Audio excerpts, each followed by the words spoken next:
Looks like we're ready. I will call to order the subcommittee for Senate File 2074.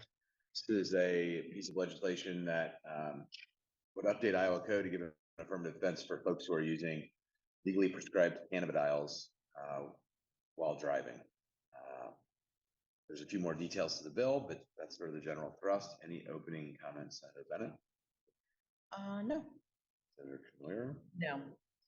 Very good. Well, go around the room. I know there's a lot of questions and opinions on the bill, so start looking at folks and hear what the prevailing wisdom is on the bill. Start right here. Thanks, Senators. My name is Ancient. Online, you would like to weigh in and comment on the proposed legislation, raise your hand.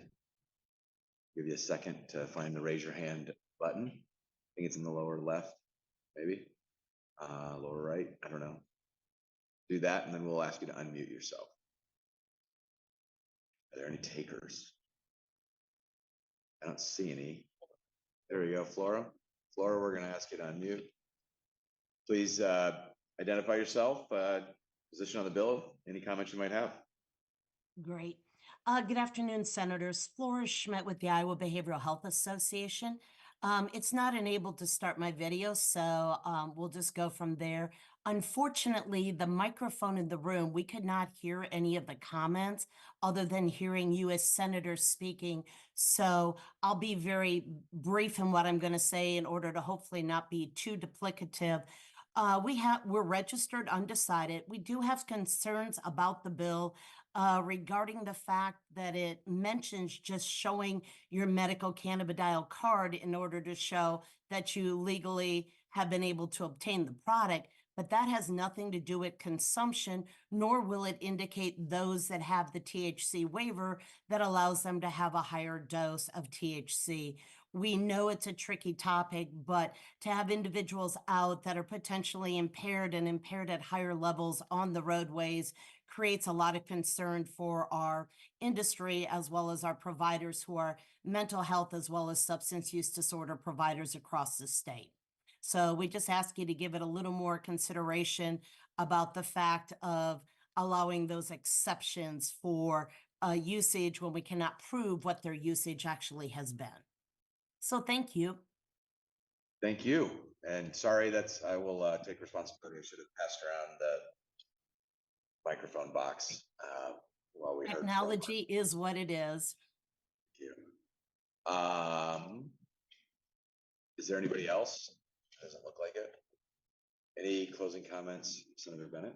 Sure. I actually think this is a really important bill. This issue came to me a few months ago, maybe over the summer, from a gentleman who has a medical card. He was pulled over in a small town and said, well, hey, no problem. I know I'm not intoxicated. I wouldn't mind taking a blood test.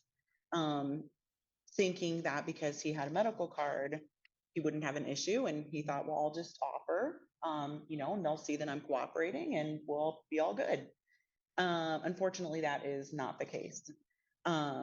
So I think that's a big problem. I do think it sounds like there are some things that we need to tweak in this bill, so maybe consider amending.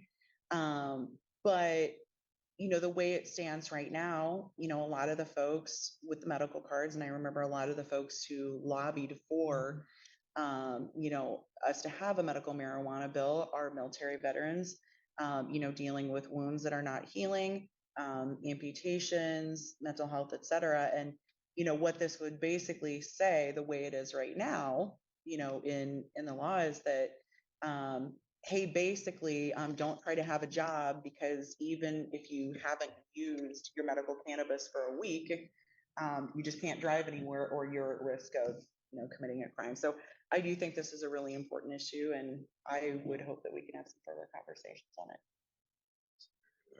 Yeah, I mean, I understand the concept of it, and I'm compassionate towards the individuals that have these cards. I think there needs to be some work to address the concerns that have been brought up here, just in terms of how law enforcement evaluates the cause of the impaired or distracted or reckless driving. So I'd be happy to sign it out with for more conversation, but the concerns that have been brought up in the subcommittee, I think need to be addressed, and how you thread the needle to determine what the impaired driving or the reckless driving was caused by, and how it goes through the process, and when the defense is used and when it's not appropriate to be used. So I'm happy to sign it out to continue that conversation. So I'll be recommending amendment passage to continue the conversation. You know, we're in the brave new world of cannabis policy, and I think it's undeniable that despite all of the safety mechanisms in our vehicles today, we have more people dying on roadways than ever before. And that's with safer cars than we've ever had. And half of them, I learned it today, are that we have blood on, have, you know, controlled substances, and marijuana is in there. And I think that's also a challenge. And so, you know, we need to understand that cannabis is something that we've legalized in Iowa for medical treatment, and that frankly, some of these prescription drugs that we've legalized are incredibly dangerous to be operating on. And at the same time, we don't know how to figure this out quite yet. So that's what I'll be doing, recommending amendment passage and to continue this conversation, because I think it's an important conversation as well. Thank you guys for attending today.